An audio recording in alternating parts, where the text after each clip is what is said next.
to our segment of MMA Talk. I'm your host, Lisa Marie, and I have my co-host, as always, Thomas Bussey, who's one of the owners of Extreme Knockout. Here in a few minutes, David Armis and Hayward Charles will be calling in online to be talking about their last-minute fight that they took. Appreciate those guys. Yeah, and also we have a few of our fighters who's going to be coming in here in a few also to be talking about their pro debut. So how exciting that's going to be.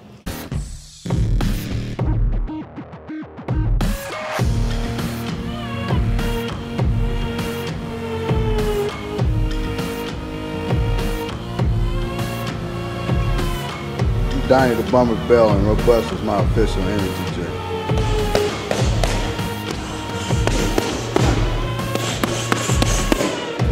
What I like about Robust is it gives you a quick energy burst and you don't get a crash at the end.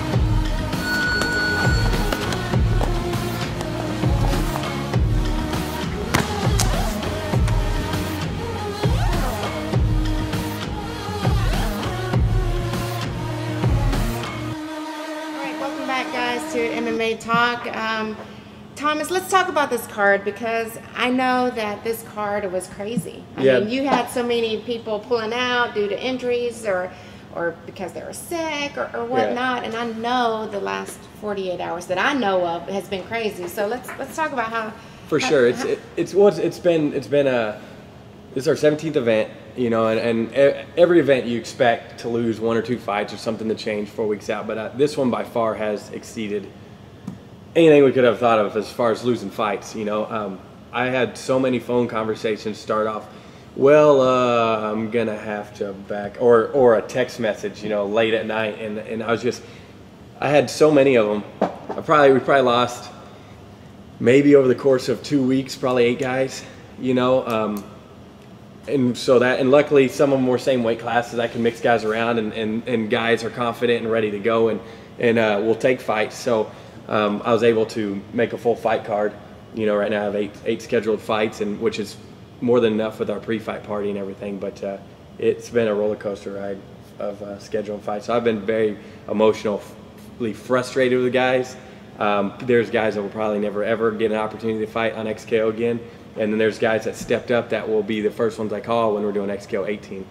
Let's talk about the main event.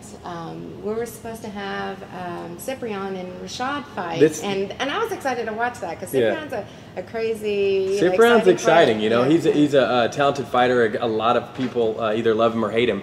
You know, they're either a fan, you know, and during the events when he's coming out, you know, either half the crowd's booing or half the crowd's cheering for him because he's entertaining, and he will not. All his fights have ended in a knockout or TKO, I think, except for one.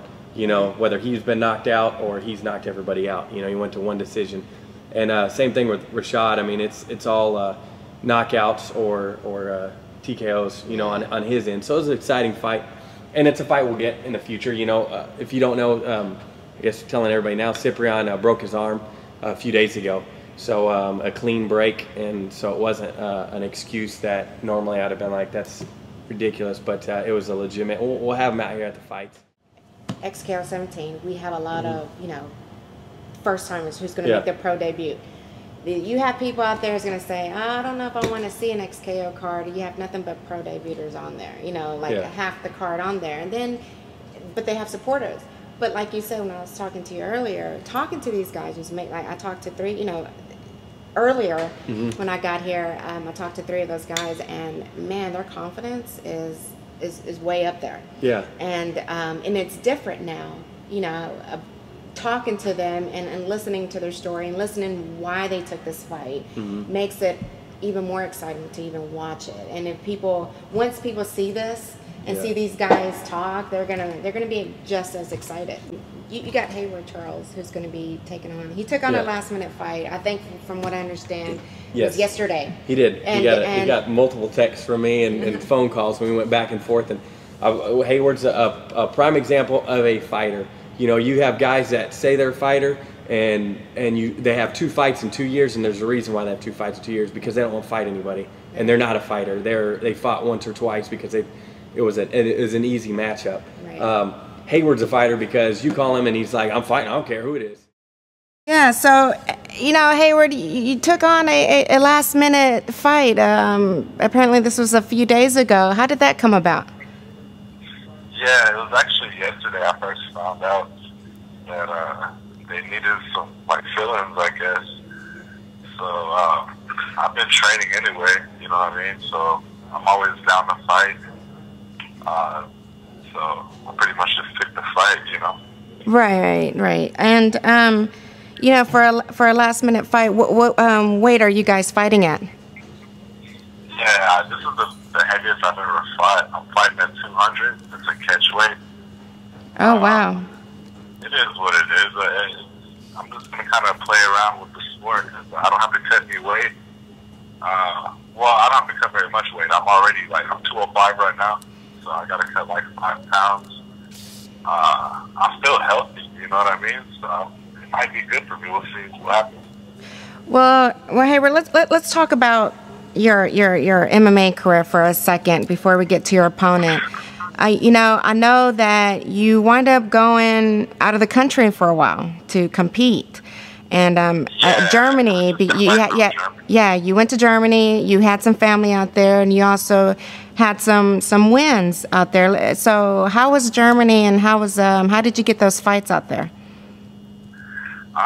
Germany was an amazing experience. Yeah, I had 2 MMA fights, and I had a Division I grappling fight.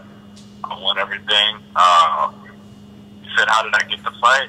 Yeah, I have a sister out there, and I guess it's just who you know sometimes, but I didn't grow up with her or anything, and I found her on Facebook, you know what I mean? And she happened to be dating an MMA promoter, so that's how I got the shot. Hayward, I know that you have a very strong base as far as your jiu-jitsu. Is that where you want to see this fight going? I know that your opponent, he's a striker. Honestly, I've been practicing jiu-jitsu just as long as I've been practicing MMA altogether. And I used to do taekwondo before I even did jiu-jitsu, so I've technically done striking longer. But when I see openings, I always just feel safer, just choke the guy, no one really hurt. Jiu-jitsu is a gentle art, and I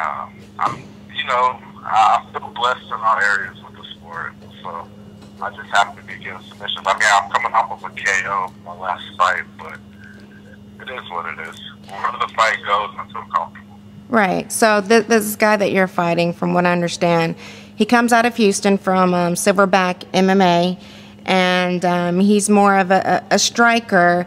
Would you like to, stand in and strike with him if it's there? Yeah, I mean, if I feel like I could land shots on him, I'll land shots on him. But I'm not going to put myself in jeopardy. Like I said, this is the first time I've ever fought this high of weight. When I was in Germany, I fought at 170, so that's a 30-pound difference. So I'm not going to go in there and try to impress anybody under any means. I already know what I can do. I know what I'm capable of. So, if the guy comes at me and gives me a knockout, I'll knock him out. But if the submission's there, I'm going to submit him. Do you have any shout-outs, any sponsors you want to give out? Yeah, I want to shout out Born to Bing. They're going to help me out for this fight, too. Robust. They're helping me out a little bit. Of course, I want to shout out my mom. She's, my biggest fan. My sister in Deutschland, I want to thank XKO, too, which is, always having me in their head. Thanks. Thank you. All right, thank you. Bye. Well, David, what do you know about your opponent since this was a last-minute fight? I don't know anything. I tried to do some research, see if they had some video, but I couldn't find anything. I just know he's only one. That's about it. Okay. That's all. Well, you fight out of Silverback MMA, is that correct? You still out there? Yes, ma'am. And also understand that you also train out of Moeller's Jiu-Jitsu as well? Yeah, I train there when I'm in Dallas. I'll be up there Monday, so I'll be up there the rest of the week training up until the fight. Well, how did you get hooked up with Mma? Well, my brother Mac White, he lives in Dallas. He's been training. He lives right across the street from Grapevine Mills Mall, and he's been training at Moeller for the last 3 years. So when I went to Dallas, he took me out there, and I love loved it, man. I love the guys that train there, man. They push me. It's good. That's how I got connected. Okay. What kind of type of fighter are you, or are you more stand-up, or more? Yeah, I'm more stand-up. I like striking, but all my opponents, man. Every single one of my opponents always seem to on the way to take me down and try to take me down. So I've been working on everything, but I consider myself a striker. I'm more of a striker. I love to stand up and bang. Okay. Bang with the best of them. Well, how would you like to see this fight going other than a victory? I wanted to put on the show, man. I got a lot of people coming to watch me, so I hope this guy comes to fight, comes to put on the show no matter what his game plan is, I just want a good fight, just come out and leave it all in the cage. Well, David, I know one of your teammates going to be fighting with you on this card as well, Edgar. Yeah, he's fighting Ed Hayward. He was supposed to fight Rashad, I don't know how to say it, Cutler or something like that. Couture? He was supposed to fight him. Yeah. Yeah, they offered him the fight, but he turned it down for whatever reason. So now he's fighting Hayward Charles. My boy Edgar Redeem is coming up to the fight with me, so that's motivation too. It's good to have one of my teammates come up and fight with me in another city, because we always fight with each other on the same card here in Houston. Right. Any shout out to any sponsors that you want to give out before we end this interview? Yeah, my team, everybody, Silverback, Moment for letting me cross-train. G's Didn't Tap for always sponsored me. Jason, David, Frank, Drink Houston, MMA Gurus, Training Mass, Babes. Man, I don't want to leave anybody out, but they know who they are, though. If I left out, I'm sorry, but thank y'all for all the support, the love and support, man. I'm looking forward to putting on the show for y'all. Our next guest is going to be Jeff Mercer, who's going to be stepping in the cage with Sebastian Black. But until then, right now, stay tuned as you watch our on-site video footage of his opponent, Sebastian Black. Sebastian Black, I go by Seabass, and I fight for Cobra Brazilian Jiu-Jitsu. Well, I'm from Dallas, and I started out with a lot of stand-up and a lot of judo, and just started going from there, boxing to Muay Thai. Then really fell in love with Muay Thai and throwing knees, and that's where I've been doing ever since. Well, training camp is going great, and I love to throw down. I love to exchange hands, and I think that the guy I'm going to fight is also going to want to do that and put on a show for the people. I'm going to probably take him out in the first round, with my hands. Sebastian has a really special mindset. You're not going to break this kid. This kid's been through many battles, been competing over and over, winning, whether he's striking, wrestling, jiu-jitsu. He's just like, he has a burning desire of becoming an amazing fighter. It is really interesting, a fight that both opponents want to go there and win, but something tells me that Sebastian wants more. I would like to thank first and foremost Eddie Ricardo for believing in me, and his brother Eder, and all of Cobra Brazilian Jiu-Jitsu, and my family as well. You just saw our video footage of Sebastian Black. Hope you enjoyed that. Right now we're going to talk to his opponent, Jeff Mercer, who's going to be taking on, Mr. Black himself.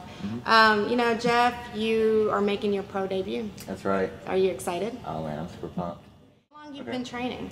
I've been training 3 years in wrestling. I got 2 years doing MMA.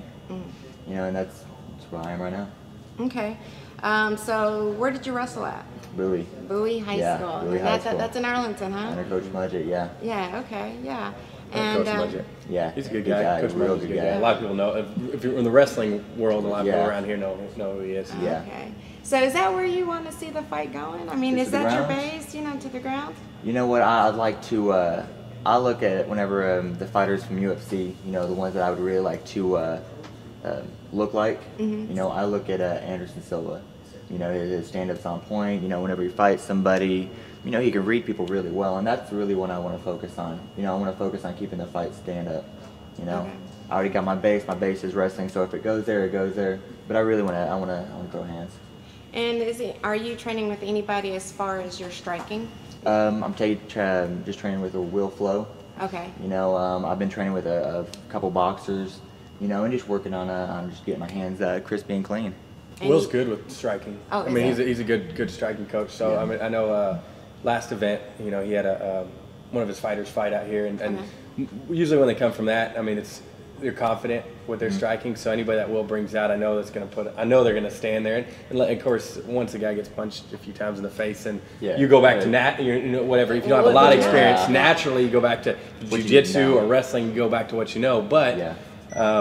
But the striking, I'm excited about it, having you, because I'm excited to see what's going to happen, you know, with your wrestling background and then what you learned from Will. Stuff. Yeah. So what made you decide to start MMA? I mean, did you just like, yeah, you know, I'm going to try it out, or just something that just happened, or you have friends fighting? I actually found a gym in Arlington. It was for Muay Thai. I don't even know why I went there. I don't remember why. Yeah. You know, and just as kind of how I met Will, and over time I started doing it. You know, I started loving it. You know, I love the physical activity of it. You know, the discipline, the respect. You know, and so I just kind of like fell into it. You know, I don't like stocking shelves. I don't like pushing carts around. You know, I like hitting people. So. Right. So Jeff, you have a nickname. What do they call you? The Mercenary. And why is that? How did you get that? Actually, I was off my first amateur fight. I had a bandana on, which I'll have whenever I come out, and it has one of those skulls on it, like a skull face on it. You know, and whenever I stood there, the gloves, you know, had the skeleton hands on them, and so my homeboy said I looked like a mercenary. So that's just kind of like what it grew into, you know. I didn't start off with the beast, Right. you know, but then he said the mercenary. I was like, I like that, you know. And, you know, I'm on a mission. Any predictions on this fight? Yeah, I'm going to stand up with the guy. I'm going to knock him out in the first round. Wow, so first round knockout. Yeah. So that's exciting. Maybe we should put that fight first. Yeah. Yeah. Any sponsors? You have anybody? You know, your gym. You know, give them a shout out. You know, I really like to thank Rudy at Bad Intentions Fight Gear. You know, making my shirts. They'll come out soon. They should be out here hopefully on Monday. Shout out to the Dixie House Cafe. You know, they're really supporting me, helping me with my medicals. You know, definitely a shout out to Will Flow and Randy and Christine at Metroflex Fort Worth MMA. You know, my team and everybody over there. You know, I wouldn't be able to be here if it wasn't for you guys. You know, y'all really helped me out, you know, so I appreciate it. So a lot of love to all of y'all. Well, let's bring out our guest, Daniel Staggs. Thank you. Daniel, thank you for coming. It's all right. I'm good. Daniel's going to be making his pro debut, like we said, against Armando Servine. I mean, how do you feel about that? Not, you know, making your pro debut, but someone, you know, Armando, who has a few fights under his belt. I love it. I love the opportunity.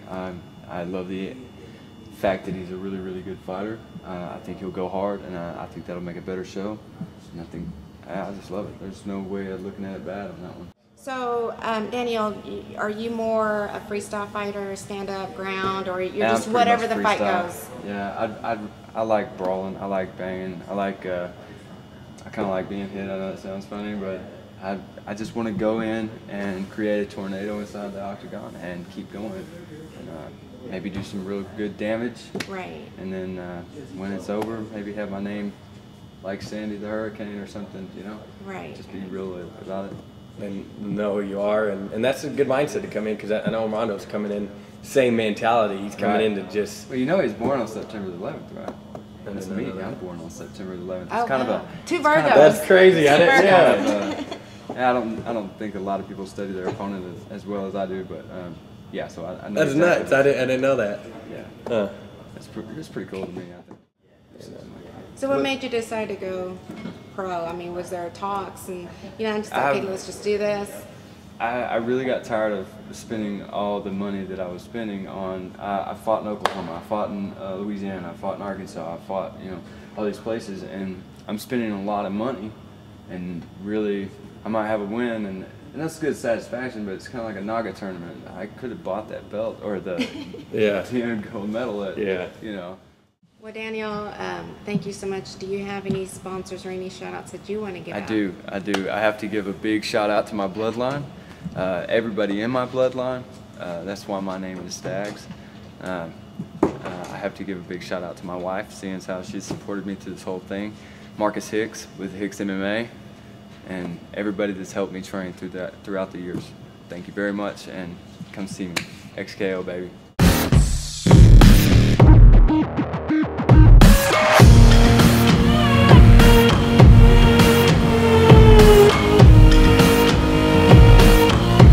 Hey, I'm Daniel Bummer Bell, XKL lightweight champion, and when I want to take my training to the next level, I use C Sports Challenge Suit.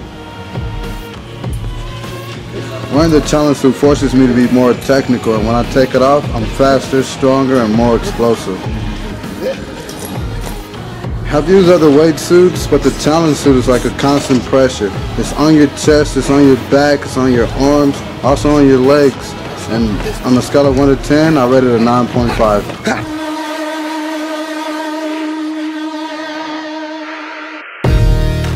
You're taking on a more experienced fighter, Tristan Grimsley. You know, he fights out of Moeller's Jiu-Jitsu. So how did you feel about taking on someone like that when, you know, that opportunity was given? Is that something that you thought about for a while, or just said, hey, I'm ready to fight, let's do this? I thought about it, but I saw him fight twice at the XKO events. The first time I saw him fight, a couple people behind me were saying, oh, go Ross, go Ross. And I'm like, man, they're cheering for that guy, but he's getting beat up in there. I'm like, he's not even that good. Second time I saw him, same people were sitting behind me again. They were saying that, you know, go Ross, you know, but then he ended up getting choked out. Thomas ended up, you know, asking me if I wanted to fight him because I was pressuring Thomas and Mike to let me fight. They're like, well, take on some amateurs. I said, no, I'm ready. I want to do this. I can't even get an amateur fight. It took me a year to try to get an amateur fight. Every event was canceling on me. The promotion said, hey, the guy backed out. Oh, your paperwork wasn't right. This and that, this and that. I said, man, you know what, the hell with amateurs. I said, at least in the pro fight, I can actually get paid to do this, you know? Right. And so, you know, I was real anxious to do that, but I wasn't nervous, you know, taking this fight. I feel like I can beat him. I wouldn't take a fight if I didn't feel like I can win. And at this point, I feel even more confident with the camp that I had and the way that I ate. Definitely plays a big part. So I'm going to go in there and win. So it's interesting because one of your trainer partners is Alex Russ, who Tristan took on the last XKO fight. So was he part of your training camp? Did he give you any tips? No, he wasn't part of my training camp. I had sparred with him the week before he had his legacy fight, and I did talk to him that day, and that was the last time that I spoke with him in regards to the fight with Tristan. He told me that Tristan's ground game is pretty good. But then again, I've been training under Julian Sanchez, aka Ground King Jiu-Jitsu, and Arlington MMA.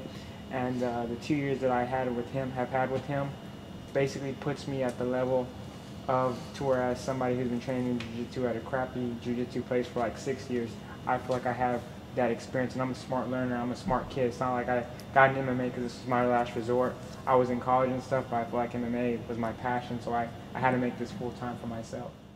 What is your actual background or your base? Well, I started boxing as a young kid here and there. I used to train with Mario Herrera, Calvin, professional boxer. He trained professional boxer Calvin Pitts, and I used to train with him for about 2 months or 3 months back when I was a little kid. And then they used to have a gym in the Six Flags Mall. When my dad would go in there and punch the punching bags, I'd be there hitting punching bag too. I don't think too small for them to remember. And then when they moved to Six Flags, behind Six Flags Mall, I went in there, messed around, didn't really know what I was doing, got choked out a couple times, left that place, and just started wrestling. When I started wrestling, I basically fell in love with the competition. But I've been doing football and stuff my whole life. I'm an athlete, so I've been doing other sports, but wrestling was a real test to show that I want to be, one-on-one with somebody, combatives. And after wrestling got out, I still wanted to compete. I didn't feel like I reached where I wanted to reach in wrestling, like going to state, because I only went to regionals. So when I got out, I looked for more competition, and that's when I found jiu-jitsu. When I got in jiu-jitsu, I felt like my wrestling was going to play a big part, watching so much UFC. But when I got in there, I got choked out for about a whole month before I could prevent anybody from choking me out. And then after that, I started searching in different schools, and I ended up coming across Arlington MMA about 2 years ago, and since then I've been training with Julian Sanchez. how do you want to see this fight going? It doesn't matter where the fight goes. I'm comfortable on the floor. I'm comfortable against the cage. I'm comfortable putting somebody against the cage, and I'm comfortable standing up. I hit really hard, and that's what I'm really confident about. Even if you're 170 we're sparring, I know I'm going to hit you hard, so I'm going to throw you off at least one time through the whole match, because our bodies may be different, but your head's the same as my head. So at that point, Tristan, he just better come in here being able to prepare to take a hit. If he can't take the hit, he's going to fold like he's been doing these past couple fights, and he's going to get choked out, or he's going to lose the competition with me. Any shout outs, sponsors, or anything? Or just say anything. Ground King Jiu-Jitsu, I do that at Arlington MMA, but my coach Julian Sanchez has definitely played a big part in this, as well as my other sponsors, cross-training with Mike at the gym, and also the gym. This is where I started off initially with attempting to become a mixed martial artist. So definitely these places have played a big part to where I am now and helping me, get this confident. You know what? Your fight is next Saturday, correct? Next Saturday, January 12th. I know they, the people still have time to get their tickets. Where can they get them? Where can they find you? Or? Support your local fighter. We're big. Fighters get a percentage of ticket sales. So if you go to cagetix.com, you can go to that website, select XKO, and select your favorite fighter. If there's somebody you want to come see, they get percentage tickets. Or you can go to extremeknockout.com. Same thing. You can put in your fighter code, which will be if you're a friend or family or a fan of a fighter. Click on their name, and they get. That's the way to purchase tickets. We have ringside and general admission available, and then at the door you can purchase your tickets at the door, and they only start at $30. We do a pre-fight party from 6 to 8. So we do contests and music and all kinds of stuff, and then at 8 o'clock the first fight. And I don't know the fight order yet, because after talking to these guys, I'm excited. Yeah. So we'll put some fights together, and it'll be a good night, January 12th. Yeah, you got to come out and join the pre-fight, because those are pretty exciting. Yeah. You have all these vendors out here. Mm-hmm. I mean, you have a little show on the side that happens, and then like you said, you have a DJ. I mean, you got all this stuff, contests. There's a lot going on. So when we want people that feel when they leave, it's not just, oh, I saw some fights. It was like, man, I saw the XKO fights, and then I got a free T-shirt, and I got to meet a special guest. Every event we usually have a few special guests, and sometimes they come out last minute and stuff. But it's gonna be fun. It's gonna be a good time. Well, there you have it again. Thank you so much, Thomas. I'm excited for this fight. I'm very excited for the main event. I really, really am. So I'm, fingers crossed. Yeah, I hopefully when this everything's airs, been going. Yeah, yeah, it will happen. It'll happen. But you heard it first here on UFFO Combat TV.